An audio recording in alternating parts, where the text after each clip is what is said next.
They say truth doesn't knock, it calls, sometimes twice. Don't blink, what you hear tonight changed everything. The first call felt ordinary, wrong time, familiar voice, a promise postponed. The second call tasted like lightning, not loud, not violent, just precise, like a clean cut through fabric you didn't know was wrapped around your neck. Imani didn't go looking for proof, she only wanted sleep. But sometimes night breaks the truth you keep. It was 10:40 p.m. when the call that asked for patience came in. The apartment was dim, lit by a lamp that made the room look gentler than it was. Imani was half under a blanket on her sofa, listening to rain knock softly on her window. The city beyond felt underwater, muffled sirens, wet tires, lights that smeared across glass like melted stars. Her phone buzzed. Julian. A smile, small and reluctant, visited her mouth. His voice, warm, practice. Can we move dinner to tomorrow? Meeting just won't end. I'm stuck. She stained the sound with a joke. You or the meeting? He laughed the way he always did when he wanted her to relax. Don't go soft detective on me. I'll pass by your place after. Just late, promise. You said late last night. She said lightly, you never came. I know. That's why I'm calling now. I'll ring when I'm on the way. They hung up with the kind of tenderness that looks like safety from the outside and feels like waiting from the inside. She put her phone face down on the coffee table. On the TV, the streaming app idled, offering movies she had never watched tonight. She told herself it was fine. Grown men had jobs, meetings ran late. Stretch your trust, don't snap it. Her eyes closed. At 11 p.m., the first ring of doubt. A car door slammed somewhere below her window. Footsteps on wet pavement. A laugh. Two voices, then quiet again. Imani tried to sleep, tired to fold her day into small squares and put it away. Tired to remember the last time she felt uncomplicated joy. She has saved pictures of it somewhere. Little memories like coins in a jar. Julian cooking eggs at midnight. The paint on their living room wall smuggling where they leaned back laughing. His hand cutting through air to make a story bigger. He was good at making things big. Dreams, plans, reasons. The phone vibrated again. She didn't open her eyes. Let it go to voicemail. Whatever, he said. He said he would call when he was on the way. Let that be the call you answer. The rain softened. She almost drifted. Then she heard it, the faintest trace of something her body recognized before her mind did. Laughter again. A woman's shot. Careful, close to the phone. Then nothing. Imani sat up. The room felt tilted, not because of what she heard exactly, but because of the way memory stepped forward with it. A night 2 months ago, the excuse, side project with the team. We grabbed late food. The same tone in his voice, the same cool distance in his words, like he was stepping backward while talking. Her chest warmed with a heat that had nothing to do with comfort. She inhaled, steadying herself against her own imagination. Don't build a city on one brick. She clicked the lamp brighter and checked the screen. No call, no voicemail, just a notification from the ride share app she used. Your saved location. Julian's office is busy tonight. Demand prices may be higher. It was nothing. It was something. She couldn't tell. Then at 11 p.m., the second call. The phone rang, not buzzed, rang. The sound cut clearly through the quiet, as if the room itself picked up the call before she did.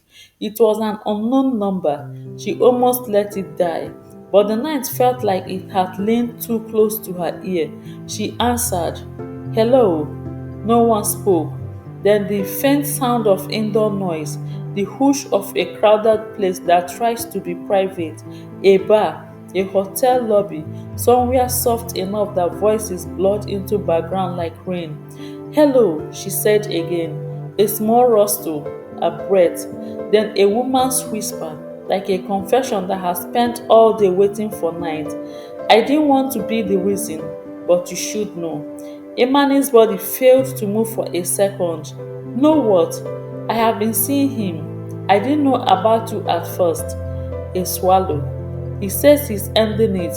He says you are fragile. She paused. Then, he's here. He just stepped away. He went outside to call you. I saw your name light his screen earlier. Imani tried to say no, but the word wouldn't come. Not because she didn't believe it, because part of her did, and that hurt was. Who? Who are you? Imani asked. Someone who believed the story. The woman's voice was gentle. I'm sorry. I can't be in this triangle anymore. He told me you were done, that you were over. I can't keep being his glitch. He went to call you, so I'm sorry. I thought you should hear it from a person, not a rumor. The line clicked. The call died.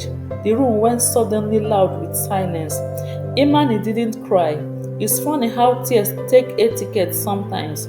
They wait for witnesses, for proof, for paperwork. Shock sat down beside her and put a hand on her shoulder. They watched the room breathe. A bit later, Julian called. Now it's 11:20 p.m. My, stepping out now. I'll be at yours in 20 minutes. Where are you? She asked, voice steady by force. Lobby, kind of. Where are you? In my living room, she said, and something like steel took a seat inside her voice. Tell me the name of the place you are at. A whisk of annoyance sharpened his tone. Are we doing this? I told you. Meeting with the team overran. We grabbed food. What's her name? The question arrived without her permission. Neat as a folded letter, the one you grabbed excuses with. Mine, he signed into the night air. You have got to stop letting your mind tell fiction. You always say her name, Julian. Silence, then the soft sound of door hinges. He had stepped outside somewhere. Street sound swam into the call, the kind that lives around hotels and late restaurants. Rolling suitcases, distant conversations, a taxi blinkers ticking like a clock that forgot how to move forward. He exhaled, and in that breath she could hear a man reaching for a story he will keep in his pockets for emergencies. You know I love you. Imani interrupted. Say her name. None of that matters, he said too quickly. What matters is yours. It's strange how clarity arrived, not as fireworks, but as light coming in a room you thought you knew. Every corner you recognized, suddenly visible. Imani let the quiet sit between them. She didn't scream. She didn't break into questions shaped like knives. She just let the truth do what truth does when it finally gets a mic. Speak without stuttering. Don't come over, she said at last. What? You can't come back to a place you kept as your hideout, she said. This isn't a bunker, it's a home. You turned it into a waiting room. Mine, you are spiraling. No, she stood, the blankets falling to her ankles. I'm arriving. He tried her name again, softer, the way a person tries to call a dog back from a door. Go asking, practice. Imani.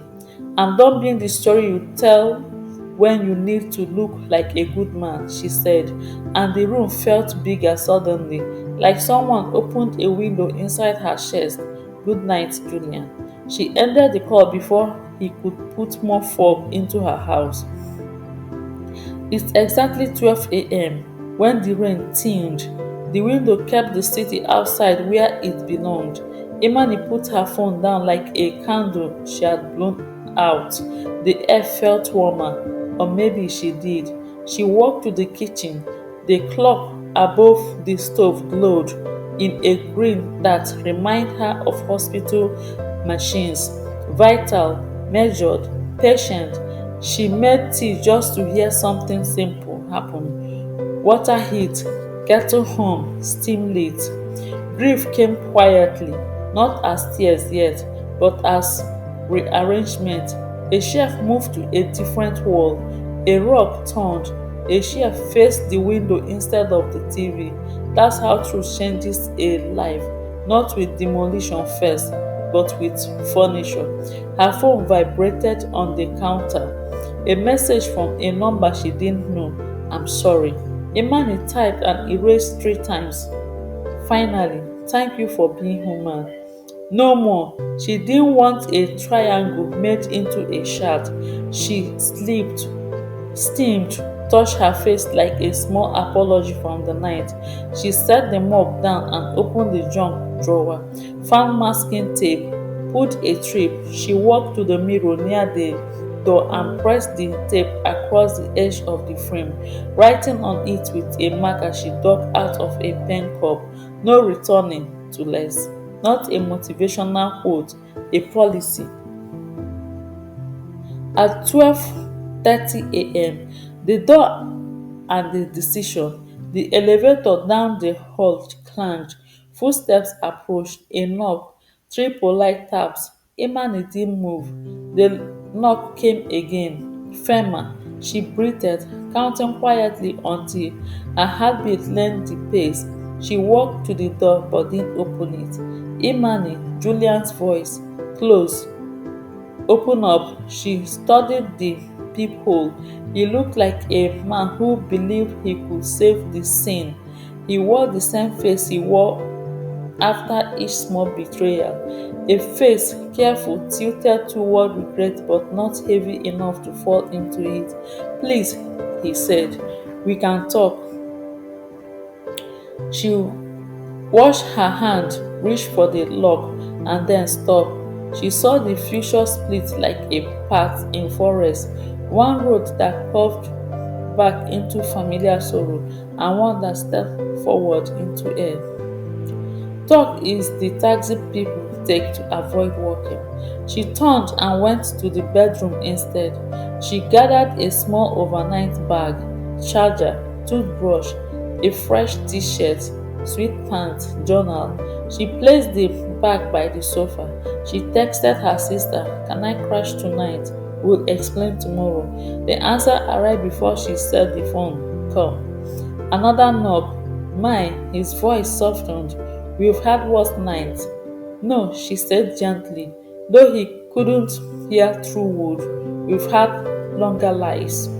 Imani wrote a note on the pad by the door and slipped it under for him to find. "I won't ghost you. I also won't ghost myself.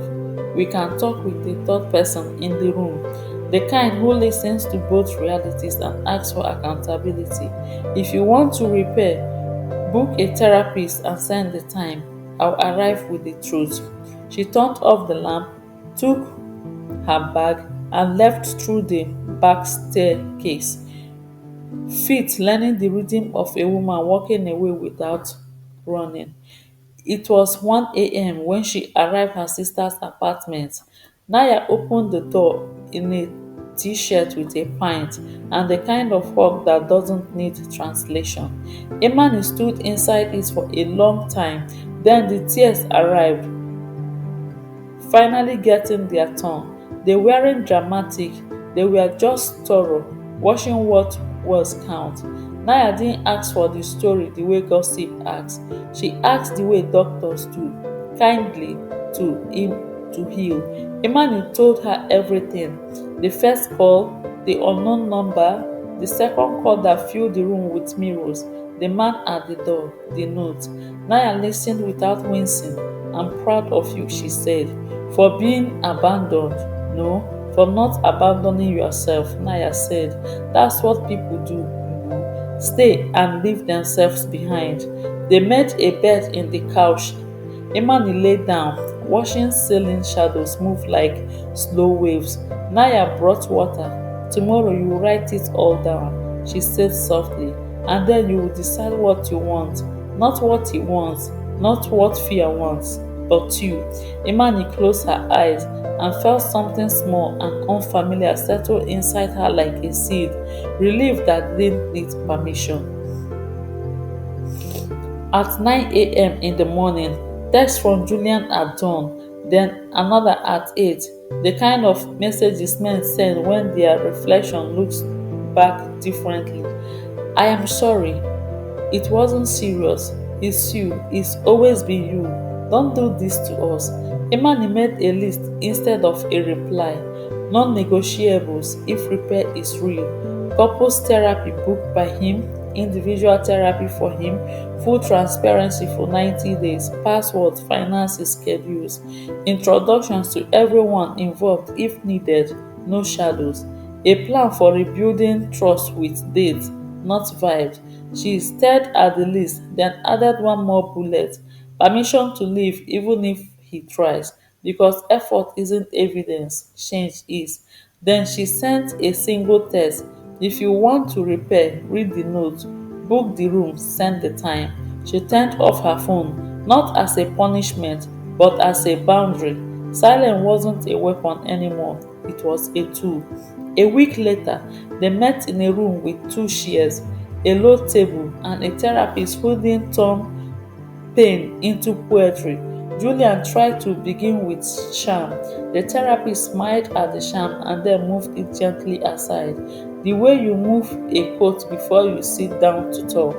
Imani laid out her list without decoration. She did not perform brokenness. She did not audition for sympathy. She spoke like a person who had watched the night and decided sunrise on purpose. Julian said words about mistakes and pressure and the world being noisy. The therapist asked him to use specific nouns instead of fog. He tried, he stumbled, he found a few. The session ended with assignments. Julian called them burdens in the parking lot. Imani called them keys. They didn't hug, they didn't dramatize, they scheduled the next one. Healing, if it came, would wear work boots. Now, first call asked for patience.